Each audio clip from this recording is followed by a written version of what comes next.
إن الله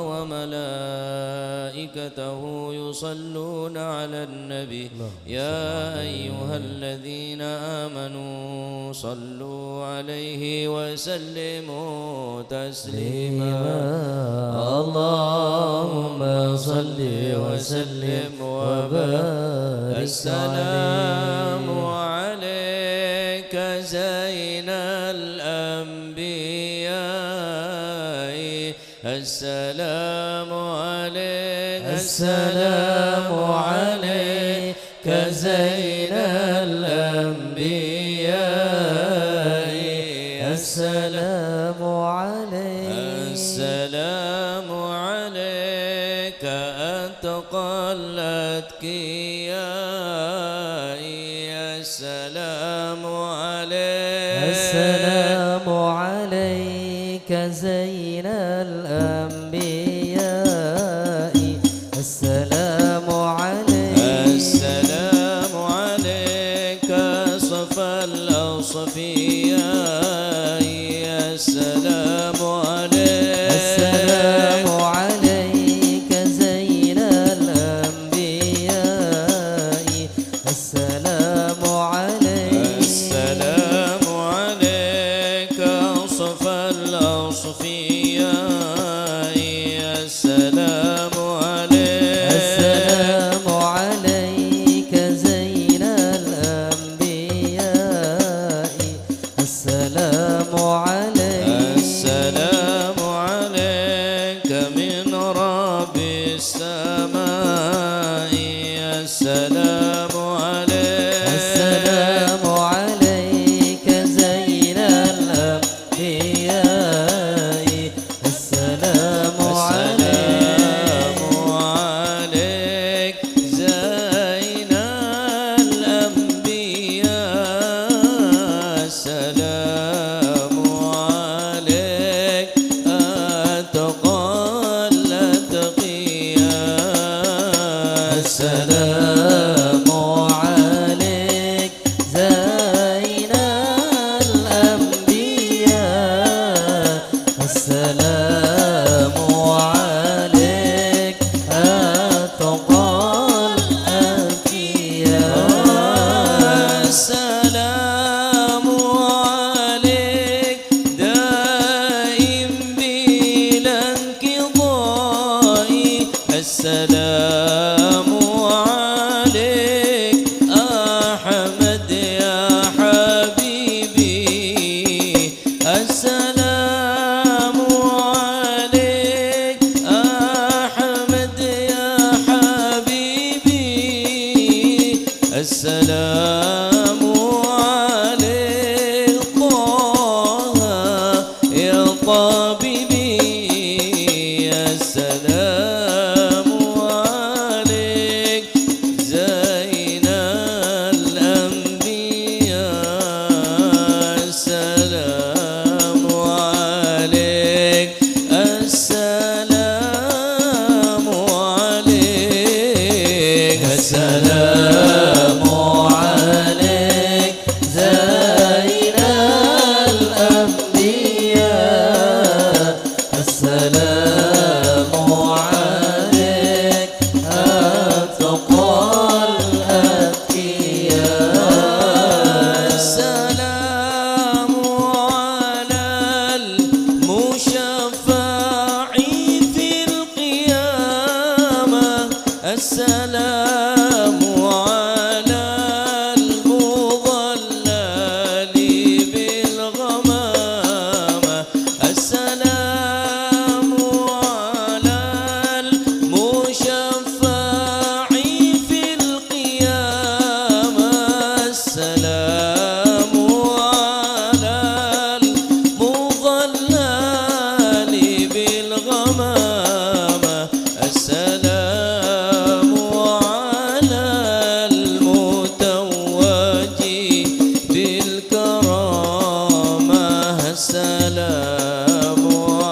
اللهم صل وسلم وبارك عليه اللهم صل وسلم وبارك عليه وعلى آله.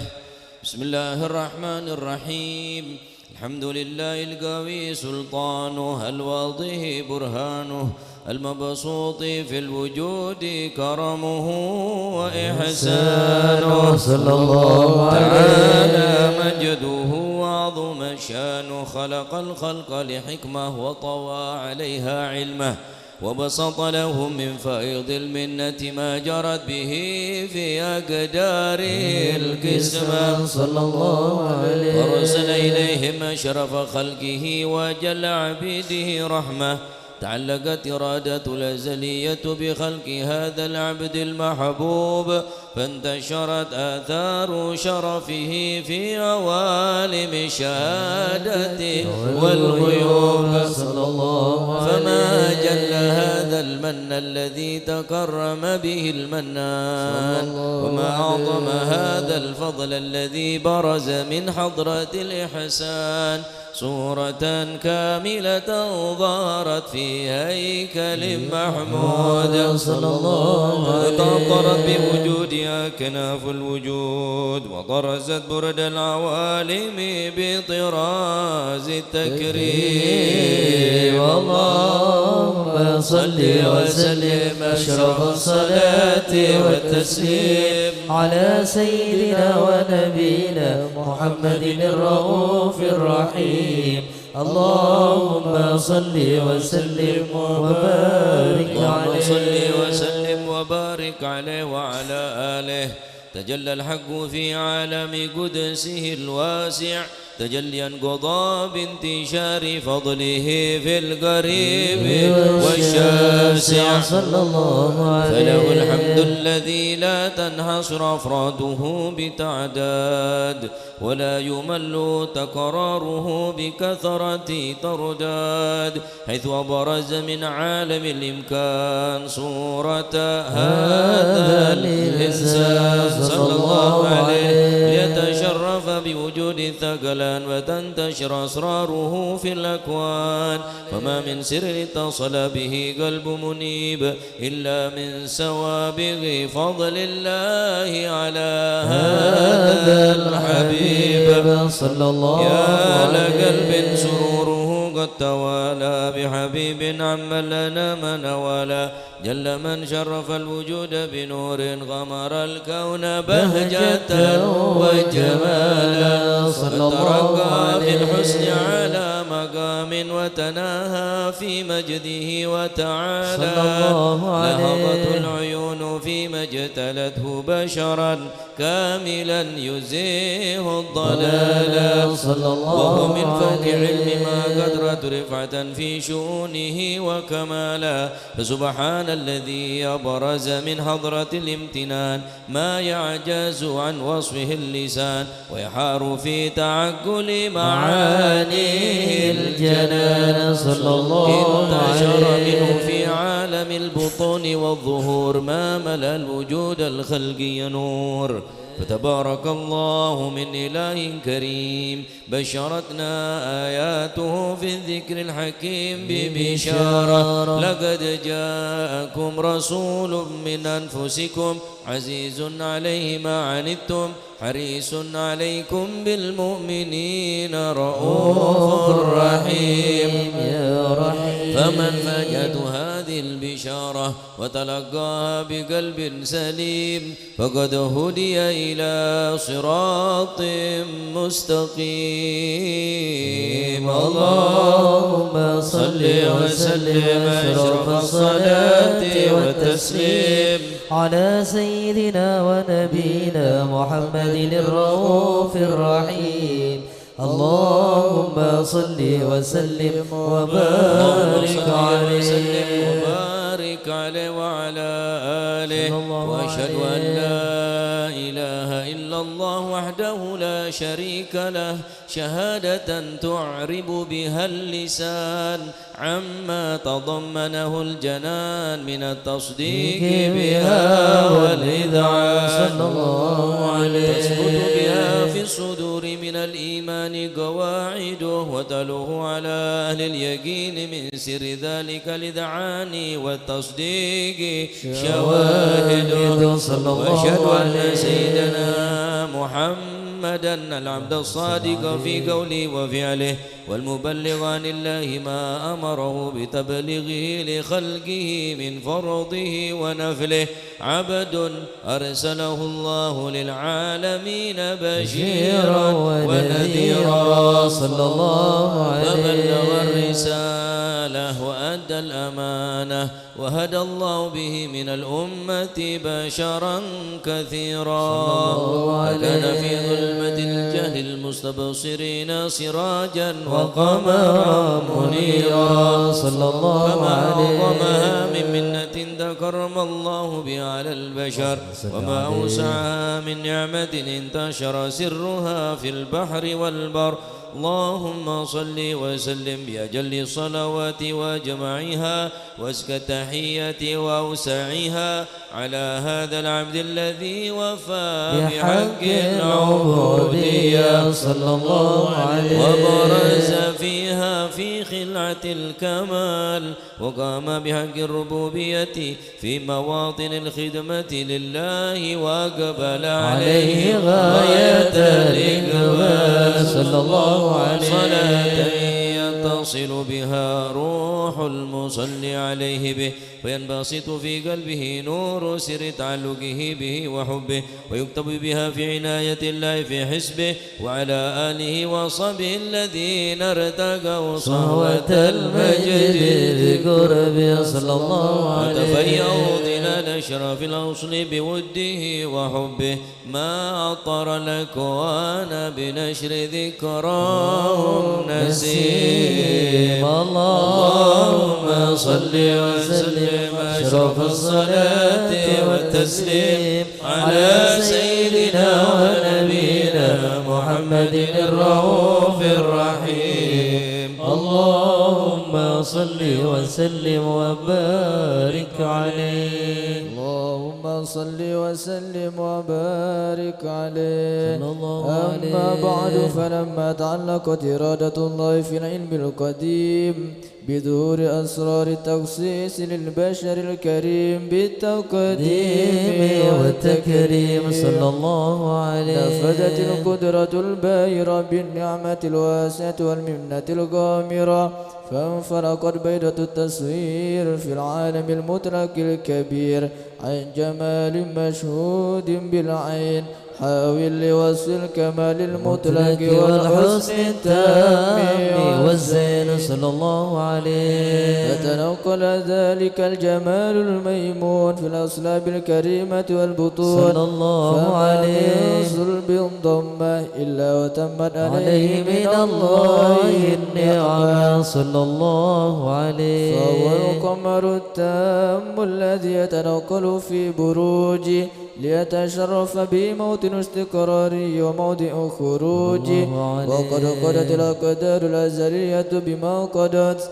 وأظهرت من سر هذا النور ما أظهرت وخصصت به من خصصت صلى الله عليه فكان مستقره في الأصلاب الفاخرة والأرحام الشريفة الطاهرة حتى برز في عالم شهادة بشرا لا كالبشر صلى الله عليه ونورا حير الأفكار ذور وبهر فتعلقت همة الراكم لهذه الحروف بأن يركم في هذا القرطاس ما ولديه من عجائب ذلك النور المعروف صلى الله عليه وإن كانت الألسن لا تفي بعشر معشار أوصاف ذلك الموصوف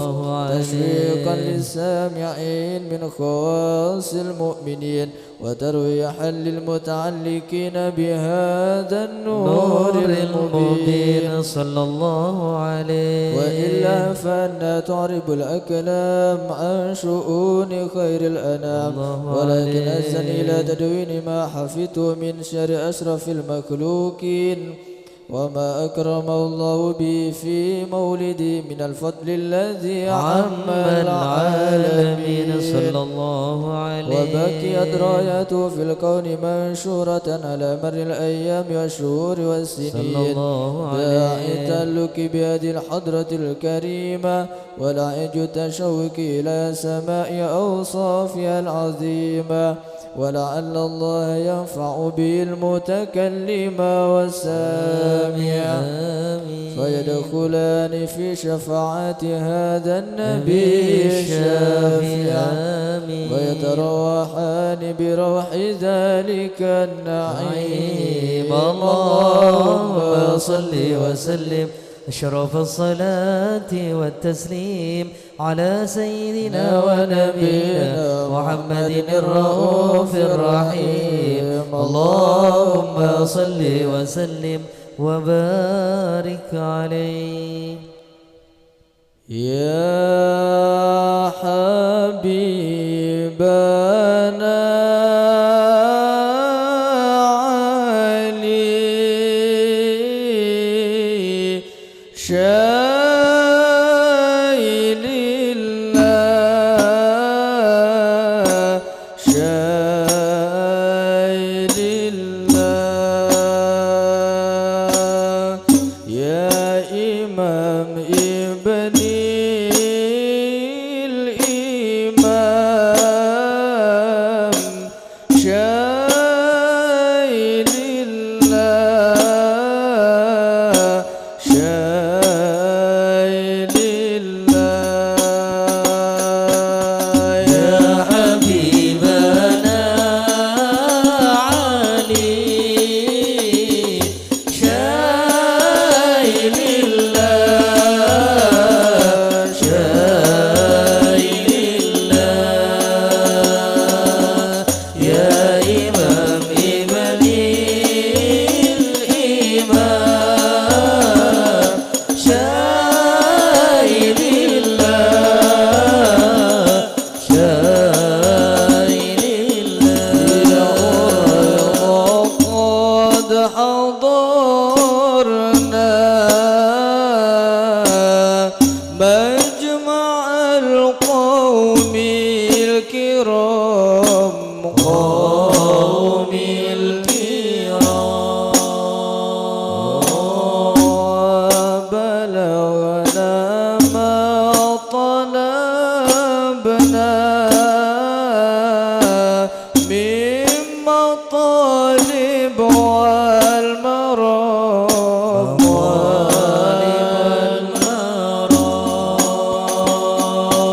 يا حبيبنا علي شايل الله شايل الله يا إمام ابني الإمام شايل الله شايل الله كل ما تمنى عندها تبكى الخيام تبكى المياه وهزار الأنس غنى وسجى قمر الحمام قمر الحمام يا حبيبنا علي شايل الله شايل الله يا إمام ابني الإمام شايل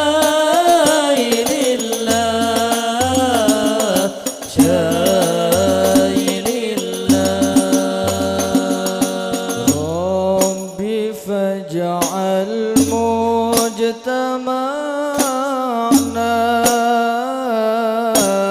غاية حسن الختام حسن الختام واعطنا ما قد سألنا من عطاياك الجسام عطاياك الجسام يا حبيبنا علي شايب الله شايب الله يا إمام ابني الإمام شايب الله شايب الله واكرم الأرواح منا بلقاء خير الأنام خير الأنام وابلغ المختار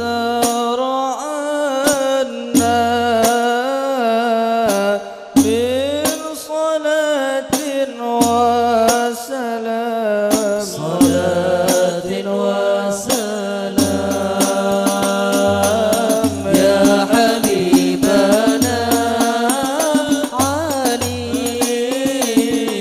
شايب الله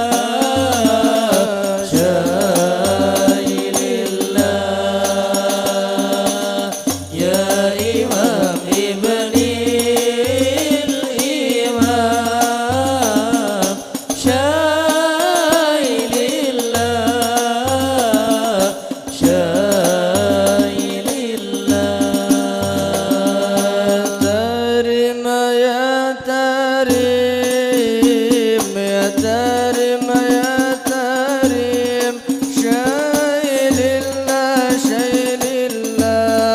شايل الله شايل الله يا تريم يا تريم يا تريم يا تريم شايل الله شايل الله شايل الله شايل الله بلدة الأولياء بلدة الأولياء شايل الله شايل الله شايل الله شايل الله يا تريم يا تريم يا تريم يا تريم شايل الله شايل الله شايل الله شايل الله بجاه بعلوي بجاه بعلوي شايل الله شايل الله شايل الله شايل الله يا تريم يا تريم يا تريم يا تريم شايل الله شايل الله شايل الله شايل الله يا تريم يا تريم يا تريم شايل الله شايل الله شايل الله شايل الله يا تريم يا تريم يا تريم شايل الله شايل الله شايل الله شايل الله يا تريم يا تريم يا تريم شايل الله شايل الله شايل الله شايل الله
صل وسلم وبارك عليه وعلى آله.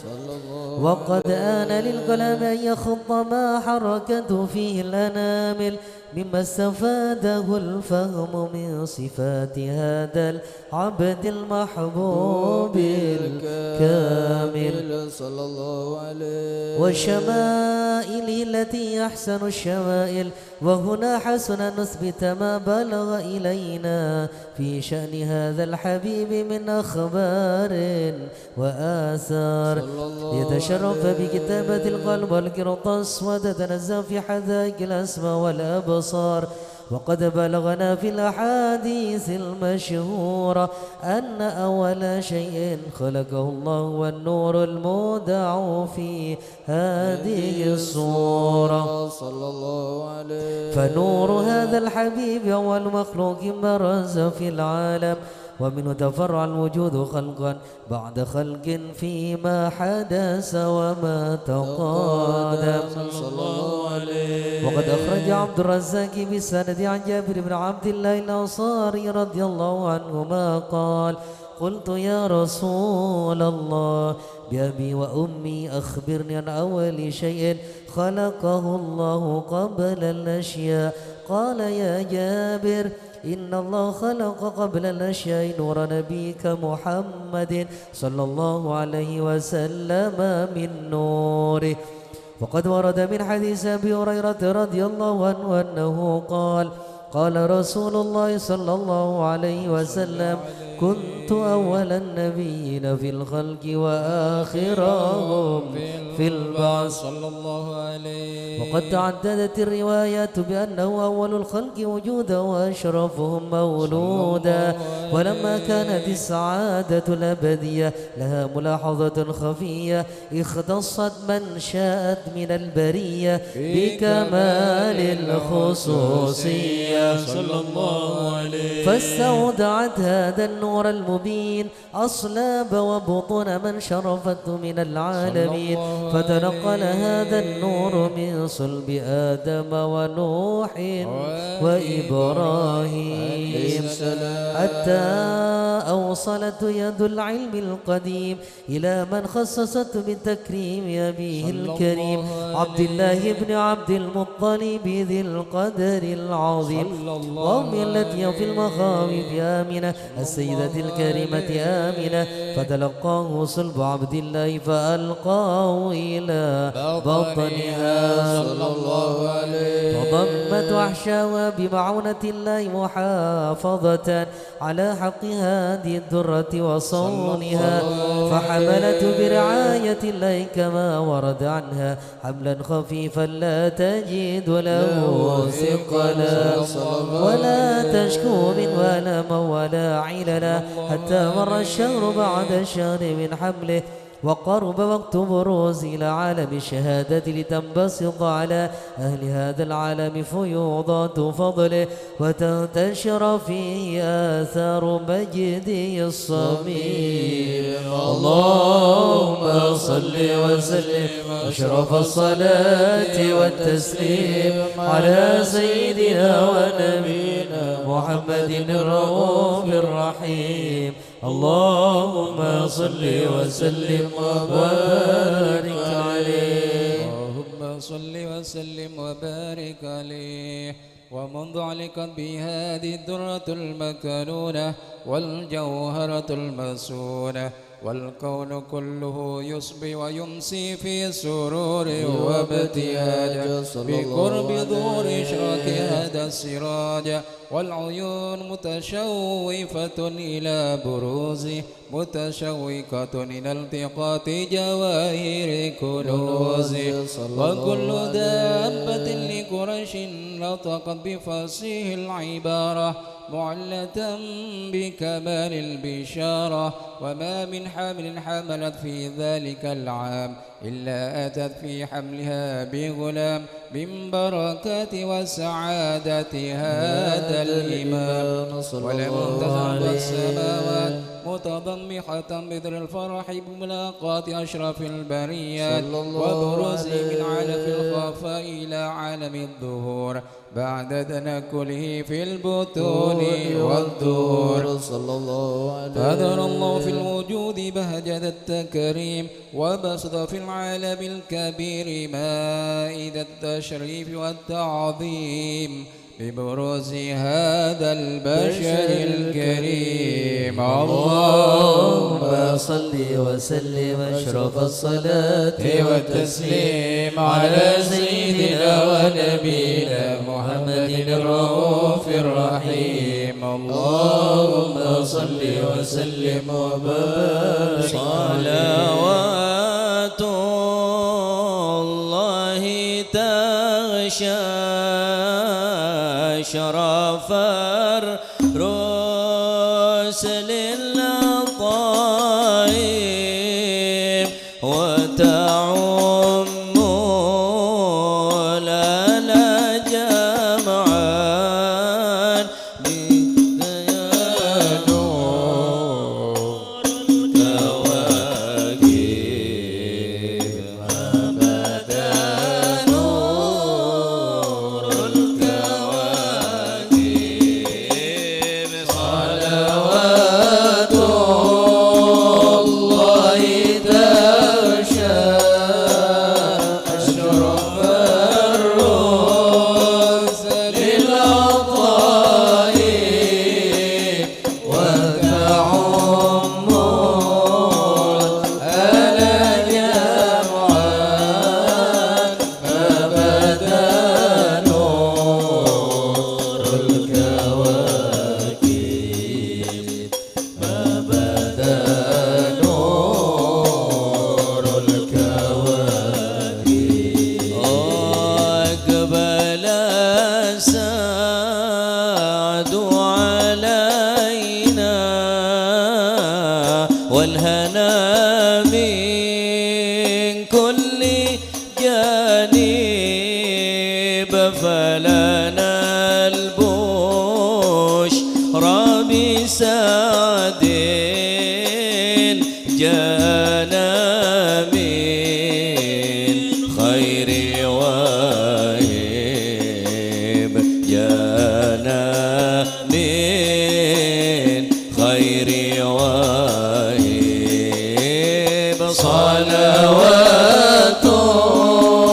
الله تغشى أشرف الرسل الطيب وتعم الألا جمعا ما بدا نور الكواكب ما بدا نور الكواكب يا جمالا قد تجلى بالمشارق والمغارب مرحبا أهلا وسهلا بك يا خير الحبائب بك يا خير الحبائب صلوات الله تغشى أشرف الرسل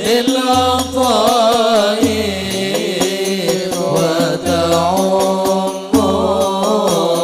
الألا جمعا فبدا نور الكواكب فبدا نور الكواكب مرحبا أهلا بشمس خافيات فيها الكواكب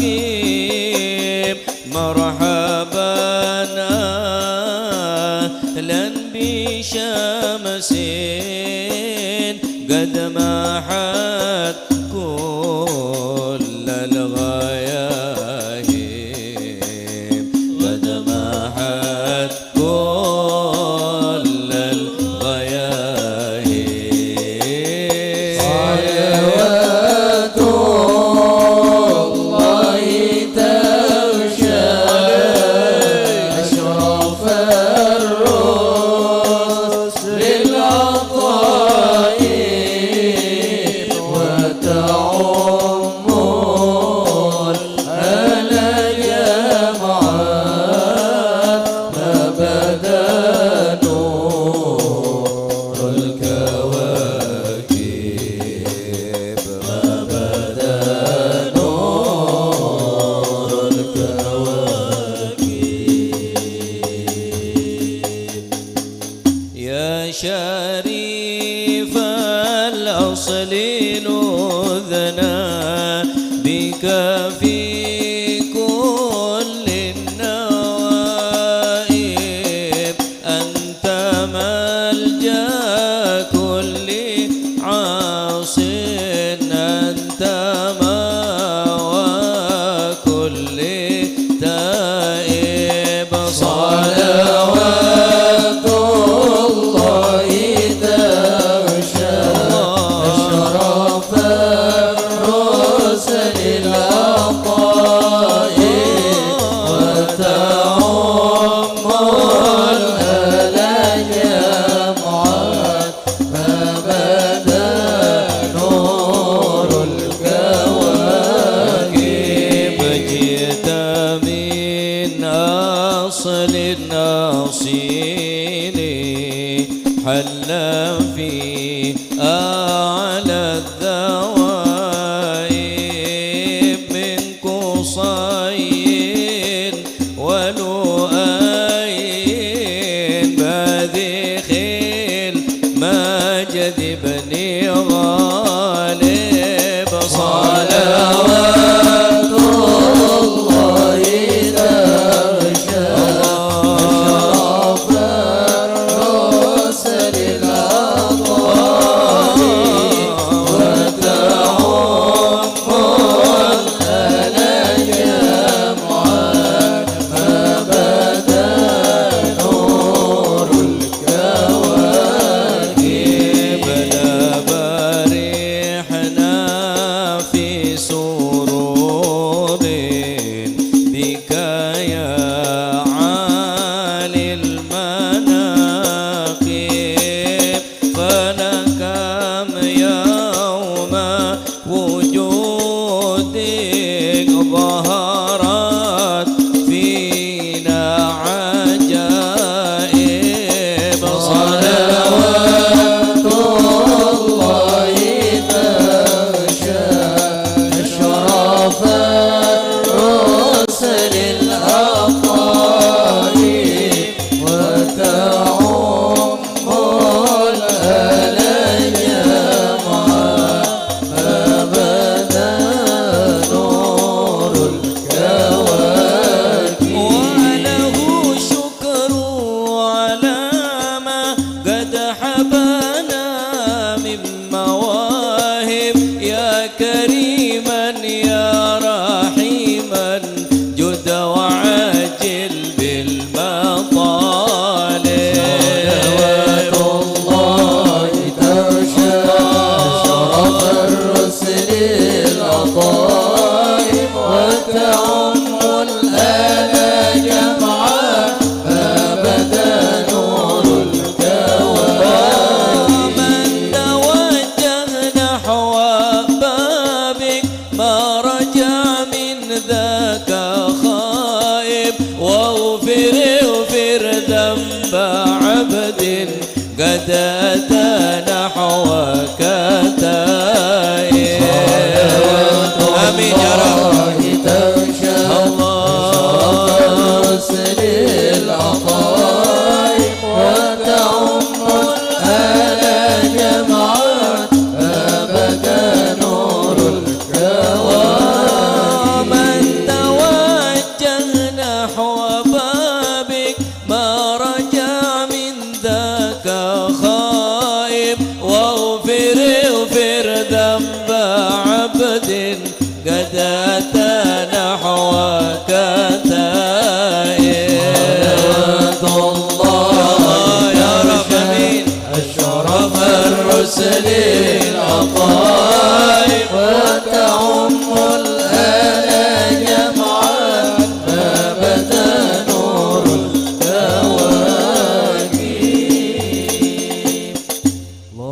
اللهم صل وسلم وبارك عليه.